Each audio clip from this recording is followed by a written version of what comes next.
Good morning, everybody. Thank you, Dr. Henry, and thank you for a wonderful program that we're having this year at the APSA meeting.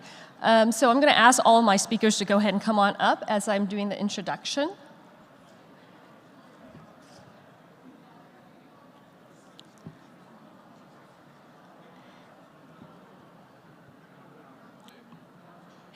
All right.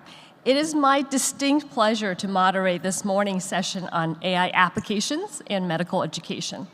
This session was inspired by our president, Dr. David Powell, who, in his own right, has had a transformative effect on how we deliver educational content to our membership and community by his work and leadership in the creation of Not a Textbook and in Pete's Surgery Library. We currently live in a world in which is highly impacted by artificial intelligence and generative AI. Many functionalities generated by these technologies have affected both what we do and how we do it. And education is no different. So we thought it would be a great opportunity for us to bring to you an expert panel who are on the cutting edge of this work. We hope that their work will not only inspire you, but maybe also help give you a beginnings to a roadmap to dive into some of this work. So our objectives of the session are for you all to be able to, at the end of this session, define artificial intelligence, generative AI, and describe a few useful functionalities that AI affords the medical community. In addition, that you will be able to discuss some uses of AI in undergraduate medical education, that you will be able to understand how AI is currently being used for surgical education, and that you become cognizant of how to maintain justice, equity, diversity, and inclusion as we use AI for education. I will start with introducing our speakers. They will give their presentations, and we've left ample time at the end of the session so that we can have some conversation. So I hope you will engage and ask us some great questions. So the first person I would like to introduce would be Dr. Jamie Robinson. Dr. Robinson is an assistant professor of pediatric surgery and biomedical informatics at Monroe Carroll Jr. Children's Hospital at Vanderbilt in Nashville, Tennessee. She's a passionate informatics and genomics researcher with a research focus on the impact of information technology and genetics in the care of pediatric surgery patients. Our second speaker, and she will be giving us an introduction to AI. She's also an awesome partner. Our second speaker is Michael Gisandi. Dr. Gisandi is the inaugural Vice Chair of Education in the Department of Emergency Medicine, and he is the Assistant Dean of Academic Advising at Stanford School of Medicine. He's the principal and founder of the Precision Education and Assessment Research Lab, otherwise known as PEARL. He is the co-director of the Scholarly Concentration in Medical Education group and a distinguished member of the Stanford Medicine Teaching and Mentoring Academy. Dr. Gisandi is a medical education researcher and an expert in the application of social media in medical education. He's a member of the editorial boards of Academic Life in Emergency Medicine and International Clinician Educators blog, and he's an associate editor of the textbook Emergency Medicine. He is also the recipient of numerous teaching awards, including the National Faculty Teaching Award of the American College of Emergency Physicians and the Hale Jane Excellence in Education Award of the Society of Academic Emergency Medicine. Seems like he's a great guy to teach us how to be a better teacher. Our next speaker will be Dr. Gretchen Purcell Jackson, and you all know her very well. She is one of our community members. Dr. Jackson is an associate professor of pediatric surgery at Vanderbilt University Medical Center. The greater part of her time is currently spent as the vice president and scientific medical officer at Intuitive Surgical. She has spent over 3 decades as a surgeon scientist in health informatics, 12 years as an academic clinician scientist at Vanderbilt, and then 3 years as the chief science officer and chief health officer at IBM Watson Health, prior to joining her current company. She is also the past president of the American Medical Informatics Association. Her topic will be on using AI for lifelong learning. And our last speaker is Sonu Tadani Israeli. And Mrs. Rani has a degree in MBA. Her background is as a,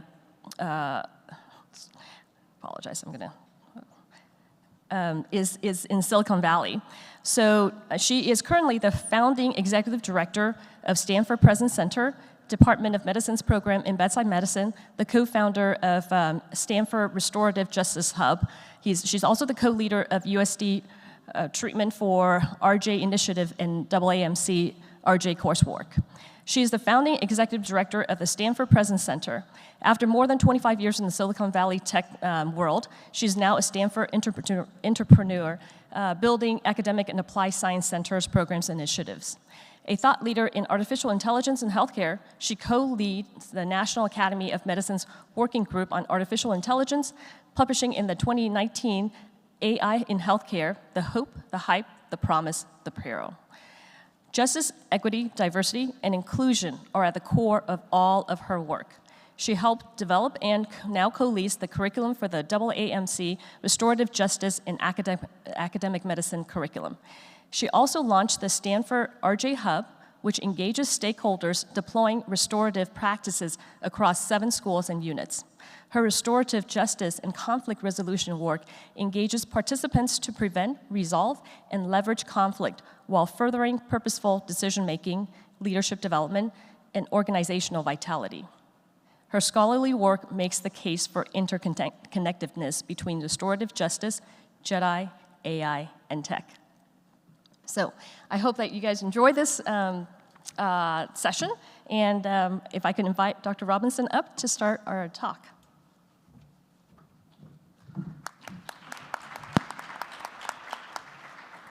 Thank you, Dr. Wong, and thank you to everyone here for participating in our talk today. So I am going to start with just an introduction on artificial intelligence so that we can essentially kind of lay the framework so we all know what we're talking about for the rest of the talk today. I have no disclosures. So no talk about artificial intelligence or AI can really begin without a definition of what AI is. And I hope that through this, we'll be able to discuss not only what AI is, but maybe what we as pediatric surgeons can do to use AI and help us with our everyday lives. So artificial intelligence is intelligent behavior demonstrated by machines or computers that mimic human intelligence. So what does that really mean? Artificial intelligence has several layers, and just plainly, I'll start with the most simple form, which is machine learning and supervised machine learning, which is essentially computer programs that will create algorithms and then learn from that data using human intervention to ensure that those algorithms are correct. Another layer underneath that is a more complex algorithm of the deep learning variety, which is where large language models and GPT arise from.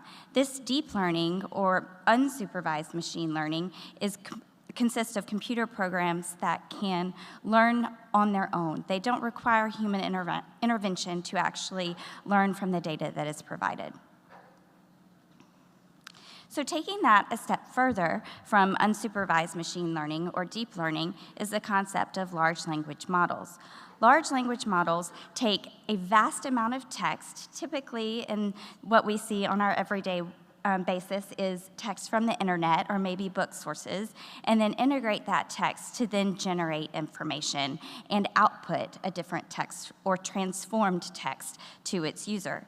These generative AI models not only understand the text that it quickly can parse through, but it can then generate text in a way that humans would hopefully be also generating that text. So sometimes it's hard to actually figure out where that text is coming from, a human or a computer program. So the concept of artificial intelligence is not new. We talk about it a lot these days, and at these conferences, it's always exciting for us to discuss it, but it actually is not a new concept. It started in 1950 with the Turing test, which was a very simple test in which a person compared the output from a machine and another person and had to determine whether the output was from a machine or a person. Since then, we've definitely evolved significantly. The artificial intelligence devices and technologies that we're using today, and especially over the last decade and the last several years, are now quite advanced. We are all very familiar with Siri, Alexa, Google, Hey Google, those sorts of things. My 4-year-old daughter loves to ask Alexa every day what the weather's going to be so she knows what to wear. it's Nashville, it could be anything. But now, with the technologies we have, such as ChatGPT, GPT-4, and others, we can actually get information that is new information from these outputs rather than just simple question answering. So large language models are all essentially the backbone of these types of technologies, such as Alexa and GPT. And these large language models have varied complexity. For example, they can solve common problems like classifying text or question answering, as we've already discussed, or it can do more complex things, such as GPT-4 can do with document summarization or shortening documents to a particular word count, or it can text generate when provided some prompts on what the user is asking for. So why is this something that we talk about so frequently these days? Because a lot of people are using it. I'm just curious how many people in the audience have played around with ChatGPT or GPT-4, just a raise of hands. Yeah, that's amazing. We are all very familiar with it these days. Whether you use it every day, you've probably been interested enough to log onto the website and try it out for just a little bit. I find this slide very interesting because I use my iPhone like nonstop throughout the day, but it took 74 days for the iPhone to reach 1 million users. I'm a Facebook generation girl, so it took 10 months for the Facebook to reach 1 million users, but ChatGPT, it only took 5 days. And the reason for that is because it's ubiquitous. It's available anywhere on the continent. All you need is an ability to pull up the internet in order to use it. Now it has over 100 million users and probably even more by the time I'm giving this talk. So there are a lot of uses for these types of technologies, large language models, ChatGPT, GPT-4, and I thought I might touch on a few of those uses that might be practical for our everyday lives. Interestingly, my father-in-law uses GPT-4 very frequently and was actually the person who introduced me to this technology because he was one of its first users. He told me that he uses it every day, and most recently, he likes to use it for creating plans for travel itineraries for trips that he's going to for conferences. And the one that my children like the most is that he likes to create bedtime stories for them with whatever particular chat prompts that my children want a story about, whether it be fairies or castles. So there's a lot of personal potential uses for these types of technologies, which are probably not why you're here today, but you can keep those in mind as well. Some practical uses for these technologies are things like outlines for presentations. This is something that I use it most frequently for, to be honest. I have to give a lot of presentations for various things, but certainly for education, for teaching our medical students and residents on various topics, I use outlines for those reasons very frequently because it gets me over that writer's block of having to get words on paper, and it also makes sure that I am not missing an important topic that I may think is not important enough or just doesn't cross my mind to include. So it can be very inclusive for me to get started. Question banking is one option, especially for undergraduate and medical students who are going through a vast amount of test-taking processes. They can create very personalized question banks for them to study and practice for test-taking. It is a facile resource of medical information that's available regardless of where you are in the world. And I think that's very important in the day and age where we are, where I think everyone deserves the right to medical information no matter where you are. Emails, I definitely have received a lot of emails that are from ChatGPT. I've even composed a couple myself.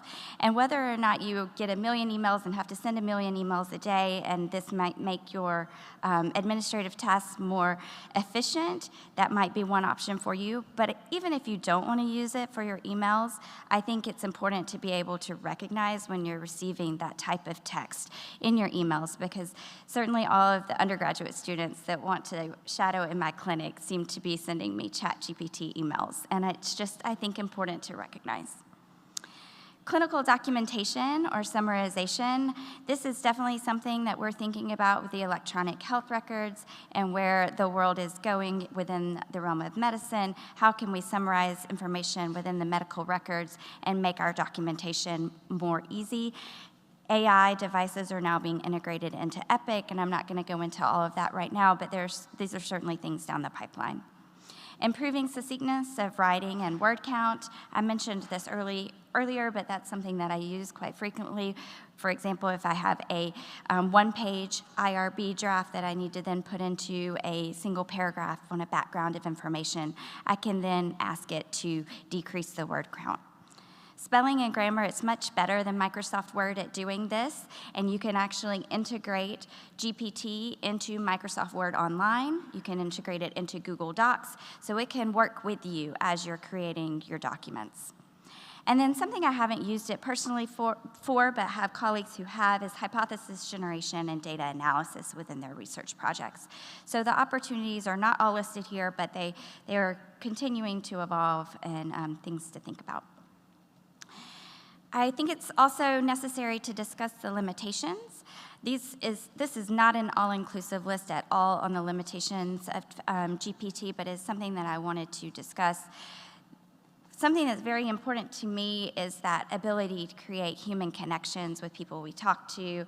And in the day and age that we're in, where we're sending a lot of text messages and emails, it's very difficult already to create those human connections. So I do think that these technologies can limit that even farther. So if they are utilized, just ensure that you're adding a little bit of human creativity and connection to the types of documents that you're creating. Privacy and security, we have on a daily basis a vast amount of important HIPAA-protected information that we are dealing with, so it's necessary that if you are using AI technologies, that it's within the firewall of your institution if you're inputting any of that protected information. And there's a lot of stuff about your institutions, and you can certainly go to your institutional websites for that information on how to actually do that. And then copywritten language and plagiarism, those really go hand in hand. There's a vast amount of training data that goes into these models, and then they are transformed and generate text. So one issue is the copywritten language. Is the information coming out adequately transformed such that you're not using already copywritten language? It's ultimately the responsibility of the user to ensure that. And then plagiarism. These technologies, I would not advocate for a copy and paste method in which to use them. So ensuring that we're not using plagiarism and not limiting our own education, the education of our students in the process of using them. So use it as a support tool, recognize its limitations, which we will certainly touch on with the rest of my awesome panelists, and apply human judgment so that integrity will rise above efficiency. All right, thank you. Thank you very much, Dr. Robinson. And now we will have Dr. Jasandi. All right, well, thanks, Dr. Wong and Dr. Powell, for the invitation to be with you all today. I'm going to give you a framework for how we're thinking through the implementation and adoption of AI at the medical school level. I'm an assistant dean for the School of Medicine, and I run a medical education research lab, and some of the comments that we'll look at today are from both of those venues. Medical educators never get disclosures, and I have one, so I'm so proud of it because I'm actually going to use it today. I'm going to talk about a grant that we have from the AMA that provides a little bit of salary support, and it's relevant to our talk today, so I'm excited that the disclosure slide has something to report. So we heard some definitions of AI from Jamie, and I like to begin any talk that I give with a definition of the word. If I'm lecturing on syncope or seizure, can we really offer a operational definition? And I thought I would do the same with AI. I like this one. AI refers to machines that think like us, but can do work that we can't do, and then overall improves our efficiency and effectiveness. It can do work that humans can't. And the term that you may have heard that's used less, but that I actually prefer, is intelligence augmentation. And it enhances the skills. That's what AI does. It enhances our skills as human workers. So when we think about a framework for how to adopt or implement AI, we have a couple of facts. AI does work that we can't do, our trainees and faculty can't do it, and it enhances the skills that we already have. So from that, we must learn, A, what types of work AI can do for us, and then how to use AI effectively. This is difficult, right? Because work that we can't do perhaps is unknown, right? That we need to imagine that it's a new creative space for us. And many of the examples that Jamie gave for how to use it are things that probably were intuitive, but that's so much more powerful. And that's why it's so much more intimidating, right? It's this powerful tool that we're not even sure how to implement yet. And I think that becomes the hardest part of this implementation framework. So I came up with a list of work, so work that trainees do. And I don't know why the cursor just appeared there. And you could come up with many more items to add here. But students work in inconsistent manners, and some students are more efficacious than others. So AI certainly can help enhance their skills. And just trying to glance at this list, you can find some examples of things that are very easy for students to use this for fact rather than concept knowledge. To help them study for exams, they can ask ChatGPT to create multiple choice questions for them to practice on. Self-advocacy, they can help improve their residency applications by having their personal statements reviewed by ChatGPT for grammar and spelling and things like that. So, very straightforward applications, and certainly our students are using it in that way. And then, all good curricula are based on evidence-based learning strategies or learning science. So the research-proven ways that adults learn, and these are the 6 ways. And certainly AI can enhance each of these as they're applied to our curricula, and you sort of see the examples there. Now, faculty do work as well, and I'm certain that you do work that's not on this list, but here's just some common work of academic faculty that, perhaps offer application opportunities for AI. And some of these, are quite common already. I think, a year ago, we were all still writing letters of recommendation, and now my goal is to write a letter of recommendation in less than 5 minutes with ChatGPT helping me, with a really good prompt that still makes it authentic and still gets across the message I want, but makes me so much more efficient. So, that's probably my favorite use of this list. And I think in the next year, we're going to start to explore how AI can improve clinical care. And I think that's going to be the hot topic for the next couple of years. But this past year, it was just learning the words and learning the basic applications for it before we can even scaffold to things like improving clinical reasoning.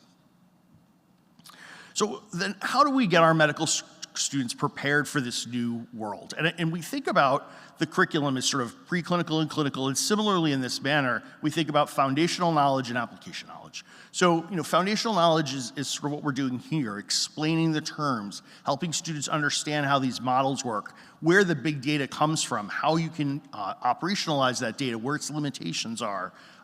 That's sort of foundational information that, they're gonna learn in the next couple of years in their preclinical time, and then they're gonna be on your wards with you, and knowing probably more than most of us currently do about AI. They're gonna be very well prepared, and they're gonna look for opportunities to apply this, and that's, puts the onus on us to play catch up to make sure that we're able to provide those opportunities. And you see some examples here. I think the easiest ones to think about are the diagnostic areas for radiology and pathology that, folks suggest that those specialties will change dramatically because of AI. At least now AI is enhancing their skills in ways that perhaps other subspecialties haven't adopted as well. But I think students are going to look to AI for clinical reasoning help as they build their conceptual knowledge, as they try to develop adaptive expertise.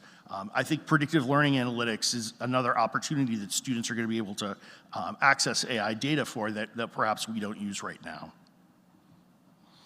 So at my lab, I asked our students and fellows about this talk. I said I had come give this talk in Phoenix, and what would the answer to this question be? So what can we do now as educators with AI that we couldn't do before? And we had a very lively discussion about this, and I credit one of my fellows, Carl Persitis, there for a couple of these concepts. And I think as you consider a framework of implementation adoption, these are sort of basic principles that we're using.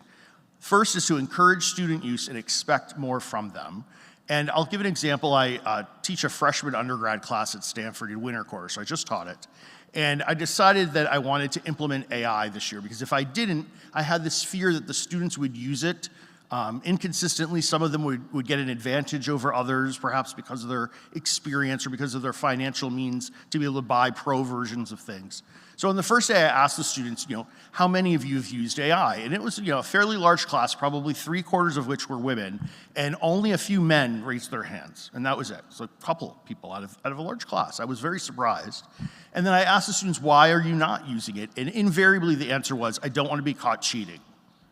Right, which is our fear this year, that the students are going to use AI and they're going to write all their essays this way and they're not going to learn things and it's all just cheating.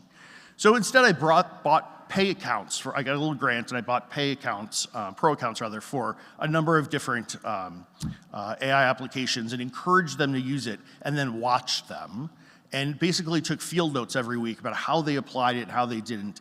And the students recognized the limitations of some of these tools. None of them used AI to write their essays. They all used it to help with a title and perhaps an outline and ideas for what to write about, but not the actual text. They would read the text and say, this isn't my voice, it's not how I want to represent my work, and really patrol their own work, which I thought was great.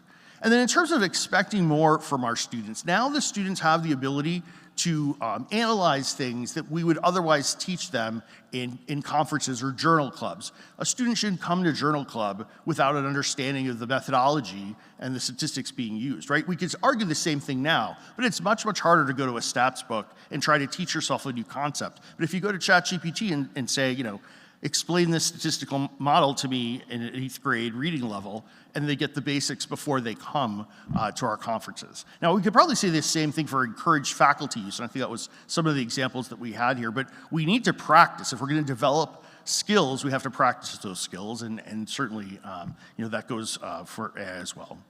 And the final 2 points that we discussed in lab I think are important. We can improve pedagogy in ways that we haven't been able to do before. And we shouldn't use AI to enhance the skills of the bad pedagogy that we've used for decades that we know is bad, but we continue to use. Take multiple choice questions, for instance. They're a terrible way to learn conceptual knowledge, yet we use them all the time. And now we're going to encourage faculty and students to just make more multiple choice questions with ChatGPT. That's not the right use for ChatGPT. We should be able to build new pedagogical models. And we should be able to reimagine the ways we teach. And I think an example of that is gamification. We know from the literature gamification is an excellent way to teach both facts and concepts, but it's very difficult to design. Good gamification that engages the learner that's not above their level, below their level, and that actually teaches what you aim to teach. Those are the very difficult things to create, and certainly AI bots can do that. I'm going to just talk about one case use. It's the grant that we have. Our department got one of the 11 AMA Reimagining Residency grants. It's a 5-year grant, and this is the title. It's full of jargon. But basically, we're near 4 or 5, and what we've done is built a new assessment system where we have single-item assessments that faculty can do on their phones during shift that represent the lived work, the daily work of an emergency physician. And there are 23 of these questions. So during a shift, you can click an assessment on a 5-point scale of numerous items, and you don't feel like you're burdened to do these assessments. Well, we're doing that at 10 schools, and we're aggregating data. We've been doing it for 3 years, and now we're in the year where our data scientists are helping us use these machine learning algorithms to begin to do predictive analytics. So we're able to look at a first-year resident who has certain assessment scores and say when they're at the end of 2nd year, they're probably going to go on a remediation plan and they're going to go to probation in their 3rd year, because that's what all of the other students who went on a remediation plan looked like, and we're able to predict that. In the next grant, we're going to do a prescriptive analytics. So what would we do to get that person to have a change in behavior? But at least now we can identify them early and try to have an intervention from them. So this is going to be rolled out to all of the emergency residency programs in the country, and the amount of data that we're going to get is immense, and the questions that we're going to be able to answer from that data set is really exciting. So that's our current use. And I have just a final closing story, and I thought this would perhaps endear you. I have an emergency physician speaking to a group of pediatric surgeons. So it's not lost on me. And that's despite my performance on my pediatric surgery elective as a medical student that I'm here. So that's, I'm very gracious for that invitation. And, I don't remember actually very much of my clerkship. I had a terrible attending. He was very mean. And he would truly pimped us during every surgery. And I remember only this one thing. One day he said, there are a certain number of diseases of the umbilicus, Michael, and you need to go home and figure out what that number is and come back tomorrow to be able to discuss all of these diseases in detail with us. So, I believed him as a third-year student that that's how medical education worked. And I went home and I stayed up all night. I had multiple books and I came up with 18. So I thought there were 18 diseases of the umbilicus, and I spent probably an hour of the surgery explaining all of them while he just sat there quietly operating. And then he said, no, you're incorrect, there are 19. You've left off the Sister Mary Joseph node. To which I said, that's a sign of another disease, but it's not a disease itself, and that was the wrong thing to say. But in terms of AI, I thought, how much easier would it have been if I was a student that had ChatGPT? I could have just asked ChatGPT, and I could have gone to bed at a very early hour. So I did this. I wanted to see if ChatGPT would come up with 18, and it only came up with 14, which shows that the robots are not going to take us over. We're still better than them. I was very proud of this. I thought ChatGPT would find 20, and I'd be proven wrong. But that's sort of my story from a pediatric surgery clerkship that I thought was applicable. So I like this quote. I won't read it to you, but I do think that it shows the imperative that we have to train ourselves to teach differently based on the tools that we have. And I get that it's a very challenging time to have a very powerful tool placed in front of you that you just don't know how to use. None of us really know its capacity yet. And we're just putting our toe in the pool. But it's time to jump in and really practice with it and get facile with it. Because within a couple of years, our students will outpace us if we don't. So thanks. Thank you so much.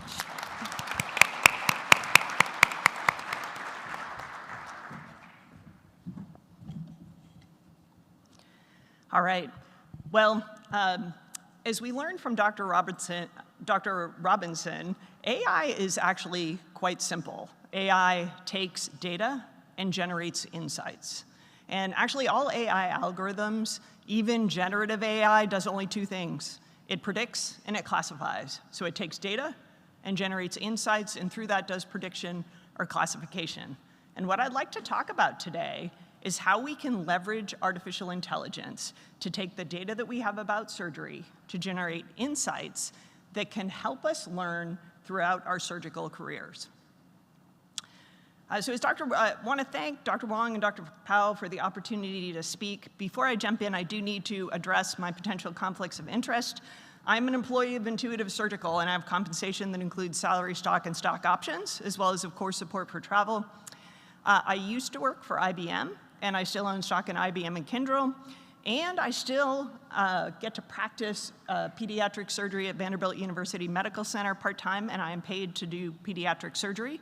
So if I talk about any of the products of IBM or Intuitive, or I talk about the services that I provide at Vanderbilt, like doing surgery, I will have a financial conflict of interest. So I will support what I say with scientific evidence, or at least verifiable facts.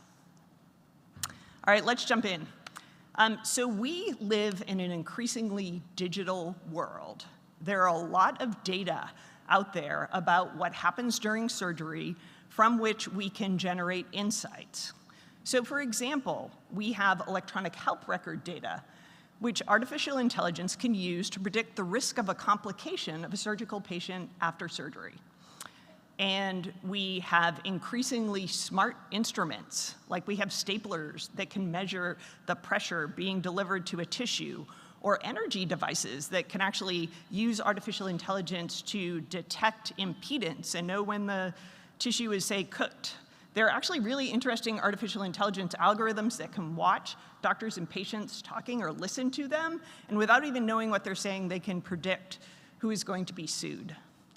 And with robotic surgery, there are incredibly robust data about what happens during surgery. So through kinematic data and system events and video data, we can know how much a surgeon moves each hand, how much they rotate their wrist when they're sewing, what workspace they operate in, and how long particular surgical tasks take. And with the next generation robots, we actually know the amount of force that is being exerted at the end of the instruments on tissue, which is very exciting. So there's potential for us to take that data and to generate insights that can be associated with clinical outcomes and understand what the best practices in surgery are. So to make this happen, we actually need objective measures of what happens during surgery, of surgeon behaviors that can help us understand what makes good surgery. And if you think about it, that's actually the missing piece when we talk about surgical quality.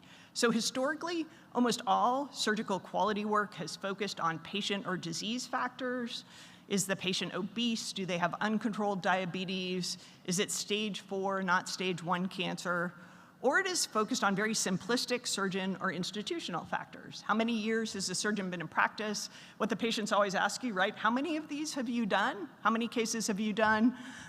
Or is it a center of excellence, a center that sees a lot of cases? And the missing piece is actually that what happens during surgery. And the what happens during surgery, if we think about how we've assessed surgical performance, we often do that very subjectively. They have good hands. What happens? Oh, that was a great technique. What does that mean? Well, there's now a growing body of work in the robotic surgery space, since it's at a place where we have a lot of data, that is creating objective metrics of surgeon performance and helping understand what makes good surgery. And one of the pioneers in this area is someone named Andrew Hung, who is a urologist at the University of Southern California. And he has done a lot of work in understanding for urologic procedures how using artificial intelligence to generate different measures of different aspects of performance. And he has shown that objective performance indicators, as we like to call them, can distinguish novices from experts. So this is basic construct validation, as you know in surgical education or any education. And what you can see in this slide is across the x-axis, you see different steps for radical prostatectomy, robotic-assisted radical prostatectomy, different key steps in that. And on the top row, you see what inexperienced surgeons are doing, a visual depiction of that, and on the bottom row, experienced surgeon. And in the light blue is what they're doing with their dominant hand or dominant instrument. In the purple is what they're doing with their non-dominant hand. And in the white is what they are doing with the camera. And as you can see, I don't know a whole lot about prostatectomy, but as you can see, the inexperienced surgeons on the top compared with the experienced surgeons, those experienced surgeons are accomplishing the tasks with much more precise and focused motions. They're using a much more smaller workspace to get the key tasks of this operation done. And visually, you can see that's quite different. And again, I don't know a lot about prostatectomy, but if I were the person undergoing this procedure, which I won't be, I would want to have the operation on the bottom and the operation on the top. Dr. Hung has also used artificial intelligence to predict clinical outcomes. So this slide shows is a visual abstract for a study in which he took 100 cases, data from 100 cases of robotic-assisted radical prostatectomy that were done by 8 surgeons at the University of Southern California. And then he used machine learning to do prediction.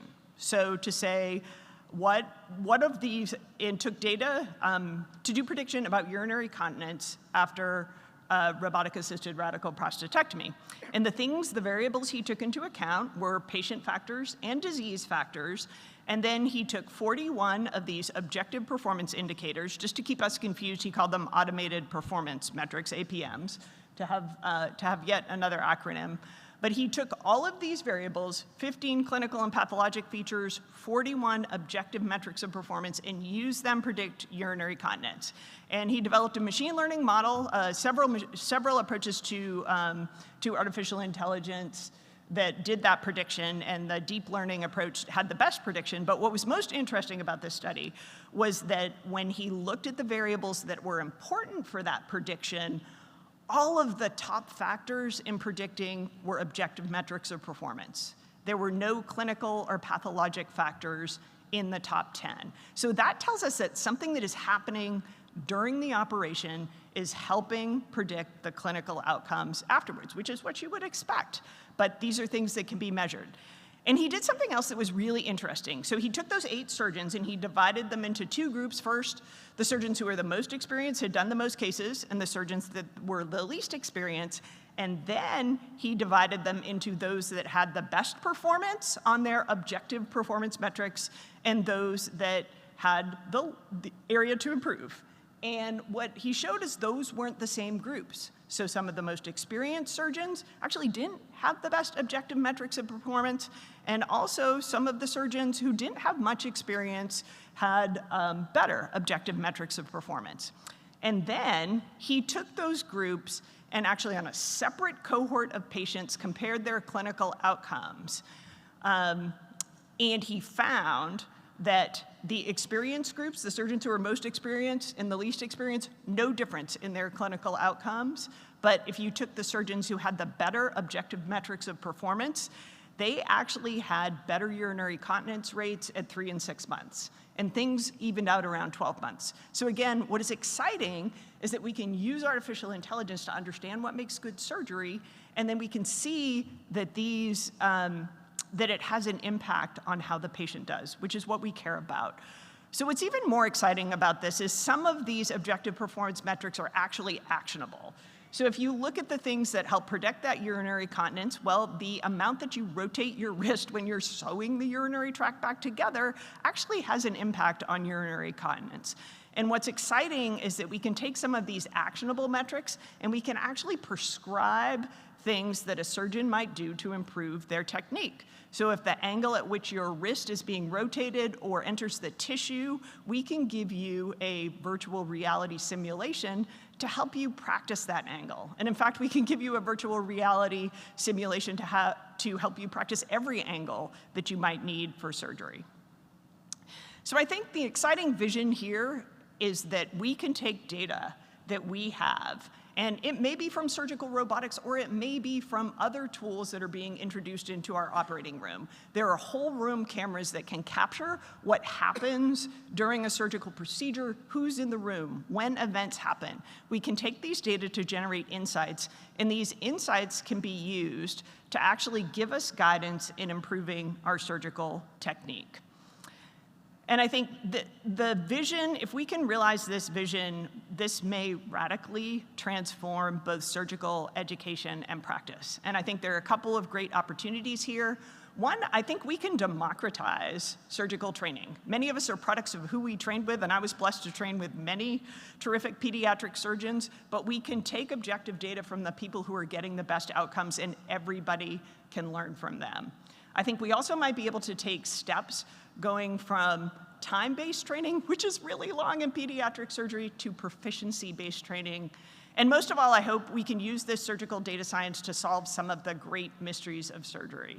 Like, find out what is it the technique that makes some people get postoperative adhesions when others don't, or maybe we can move the bar on some of the complication rates that are really tough to get on, like that are tough to move the bar on, like anastomotic leak. So I'm really grateful again to Dr. Wang and Dr. Powell for the opportunity to speak to you today, and I look forward to taking questions at the end.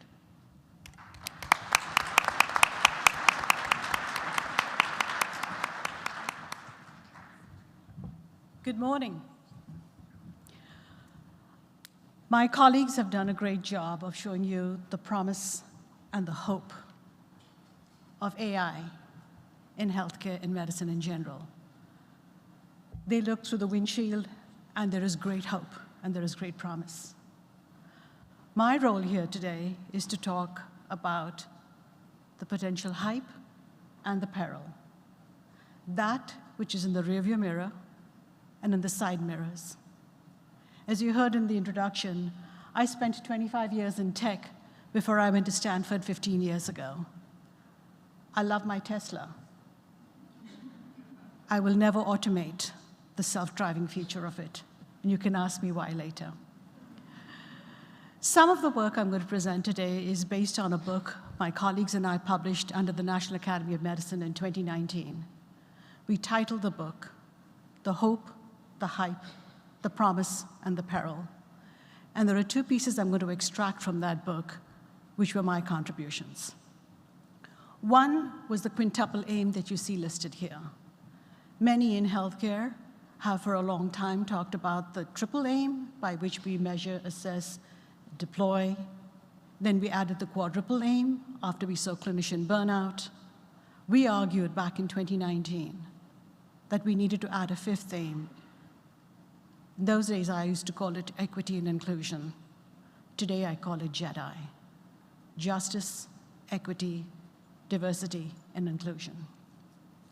I'm going to offer you some insights. I'm hopefully going to give you a headache, and I'm going to make you hopefully think and consider the pause between the input we get and how we're going to act. This is an excellent book by Kate Crawford, who's at USC and is also a scientist at Microsoft. And she argues that AI is neither artificial nor is it intelligent. It requires vast amounts of natural resources and human capital. All the large language models you've been hearing about today, whether they're ChatGPT or Cloud or Gemini, there were a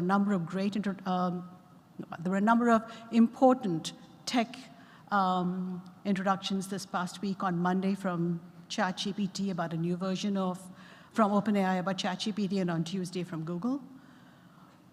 Everything that we think of as free, we're contributing to it. We're giving them the data, and they get to use that data to monetize and build products. It is your human labor that's helping that. So Kate goes on to argue that it is entirely on a much wider set of political and social structures, and it requires a great deal of capital to build. The shortages that NVIDIA is facing today and the chips that are needed for building these tools is part of every dinner conversation I have on Sand Hill Road. AI is commonly designed to serve the existing dominant interests, such as, in her case, she writes about military policing and the wealthiest companies on our planet. And in this sense, she argues, Kate Crawford argues, and I agree, that artificial intelligence is a registry of power. You all know Harari, in his book called 21 Lessons for the 21st Century, argued that humans were always far better at inventing tools than using them wisely. What is wisely? We know that which is measured improves.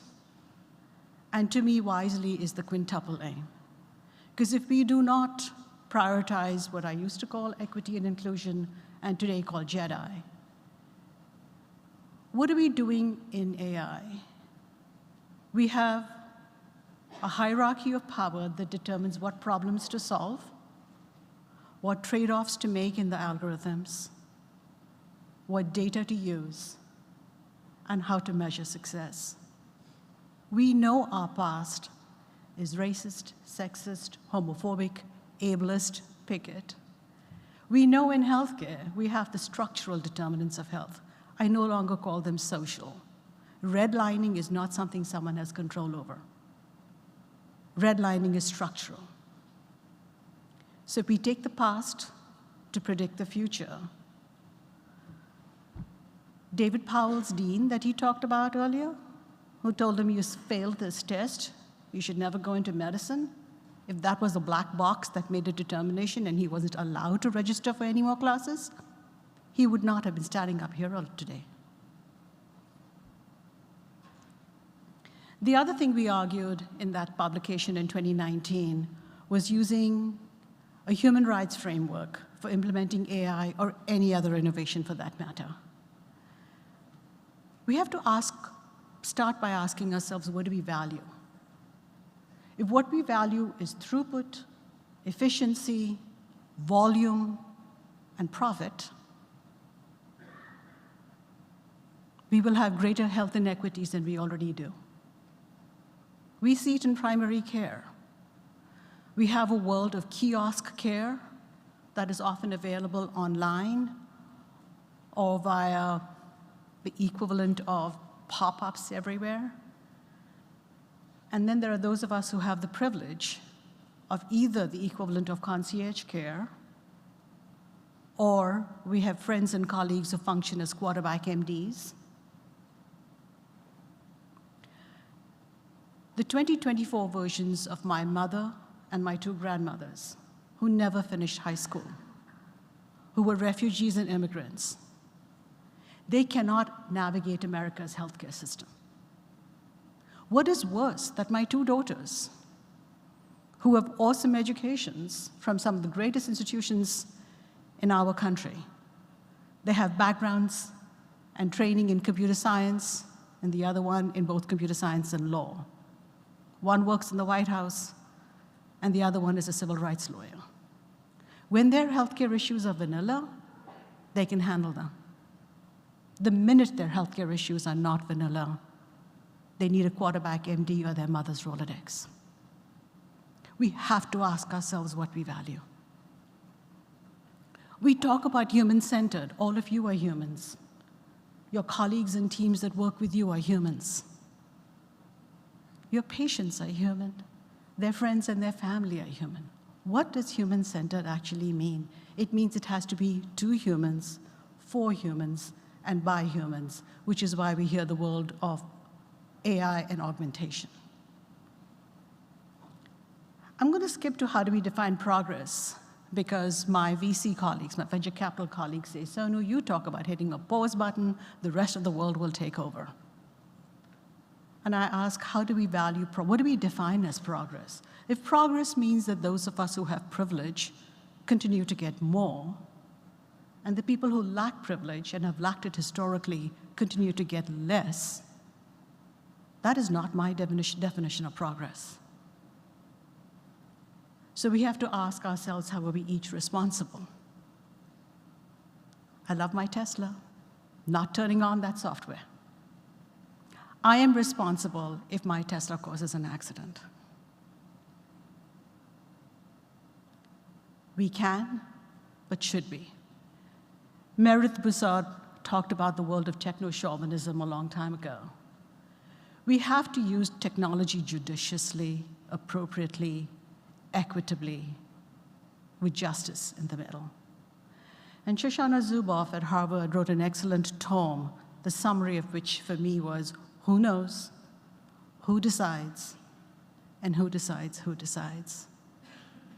Back to Kate Crawford and the priorities of power. So how do we deliver Jedi?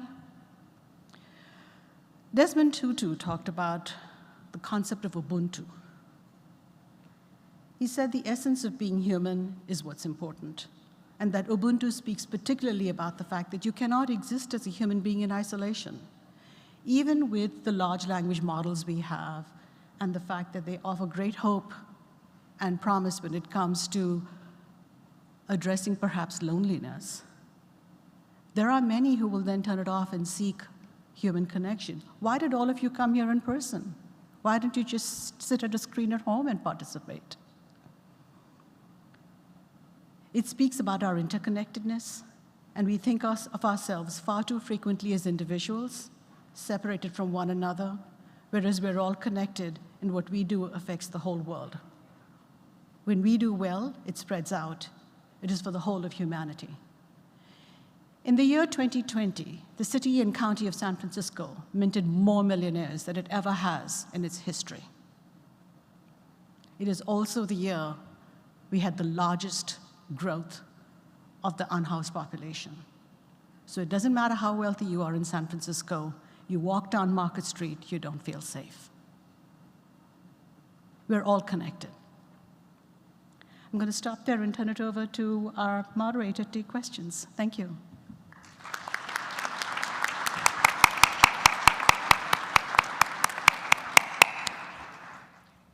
Thank you very much, all of our speakers. So we're happy to take some questions. I hope we could have a couple more minutes since we started a little bit late. Since I don't see anybody standing up yet, I will get us started. And this question, we'll start with Dr. Robinson, but please, everybody, feel free to add in. So for those of us who have not really put our toe in the pool of artificial intelligence, generative AI, ChatGPT, and such, how would you suggest we start the process?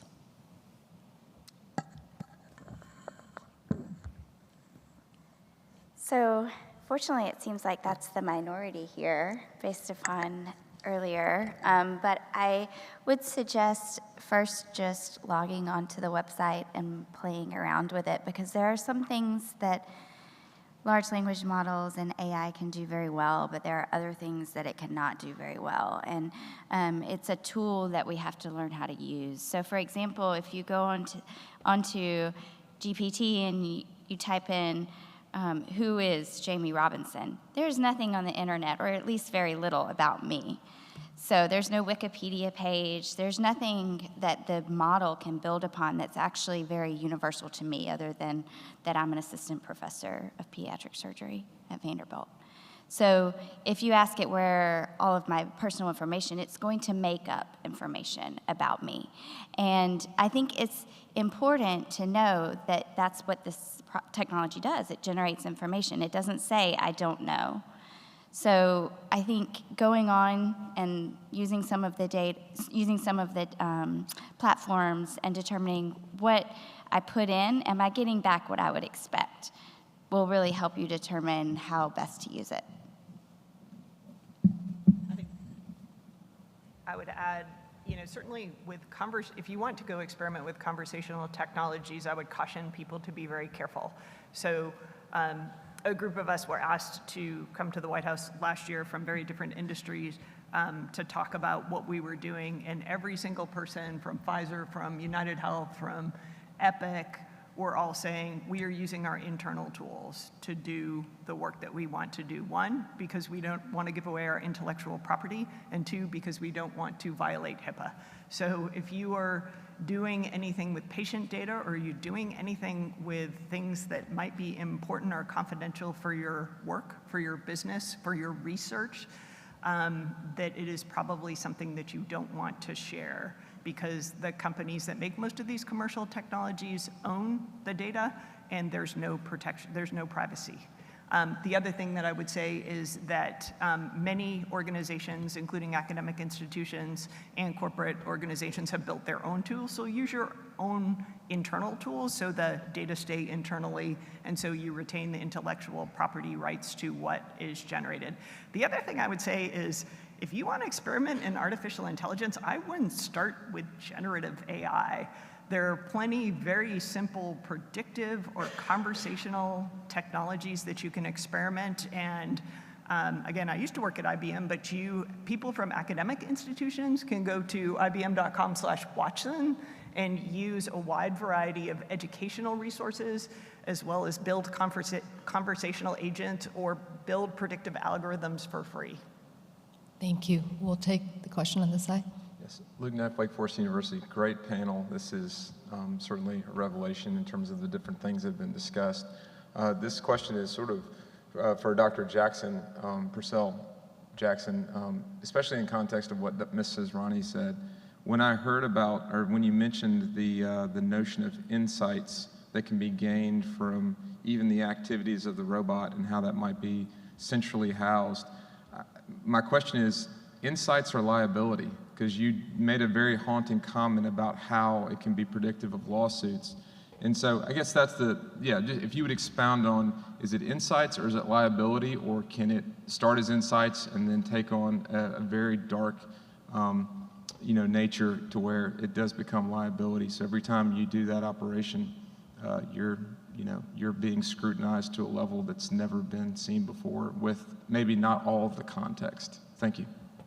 Yeah, thank you so much for that question. I think whether it is robotic surgery system data or smart instruments, as we start to think about, or it's electronic health record data or claims data, as you start to think about the data that we are collecting, most people have two reactions. They're like, ooh, wow, this is really cool. This could help me be better and have better outcomes, or, oh dear, that's frightening. And both of them are probably valid. I would say, I think it is important for all of us collecting data, whether you are a health system that is collecting electronic health record data or patient-reported outcomes, or you are a company that is collecting data. We have, at Intuitive, there's a robust set of data that keeps that robot running and keep reliably while people are doing surgery and is necessary to do that. I think it is incumbent upon us, using some of the principles that you spoke about, to be very transparent with what data are being collected, why they are being collected, collect only data that you need, and then to protect the privacy of that data. And I know that our company has gone above and beyond what is required by law, but also we have taken, we have a new AI solution, an AI suite that is taking some of that very specific case data and putting it in the hands of surgeons to learn from.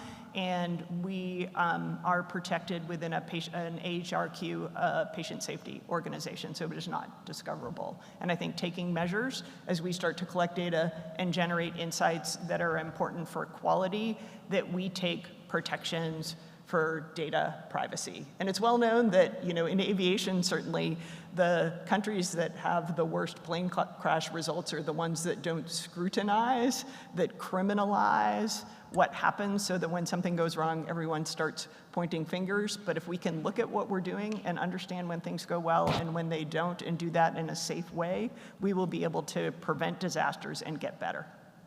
Thank you. Dr. Arka? Hi, I have 2 questions. One is for Dr. Gisandi and the other is for Dr. Israni. Dr. Gisandi, as an educator, I was wondering if you can make a comment regarding this. My generation, the older generation, used to be the generation that needed to know something at their fingertips, or at least a little black book that we had in our white coat pockets.